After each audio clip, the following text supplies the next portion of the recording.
લાભુમાના જીવનમાં વધારે સંઘર્ષમય દિવસો આવી પડ્યા। 2 દિવસ પહેલા તેમનો પંખો બંધ થઈ ગયો અને આ અસહ્ય ગરમીમાં તપતા ઘરમાં રહેવું મરવા કરતા પણ અઘરું લાગવા માંડ્યું। જ્યારે હું નવા પંખા સાથે પહોંચી એક ભલા વ્યક્તિની મદદથી અમે પંખો લગાવ્યો ત્યારે પેરેલિસિસથી પીડાતા દાદાના ચહેરા પર ઠંડા પવનની રાહત દેખાતી હતી। અને સરપ્રાઈઝ તો એ હતી કે કેનેડા રહેતા એક અજાણ્યા વ્યક્તિએ લાભુમાની કહાનીથી પ્રભાવિત થઈ 20,000 રૂપિયા મોકલાવ્યા। લાભુમા આ વાત ઉપર વિશ્વાસ કરી શકતા ન હતા।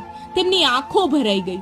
તેમણે હૃદયના ઊંડાણથી આશીર્વાદ આપતા કહ્યું કે એ મારો દીકરો દુનિયાની કોઈ પણ જગ્યાએ મારાથી હજારો કિલોમીટર દૂર હશે પણ મારા દિલથી હંમેશા નજીક રહેશે।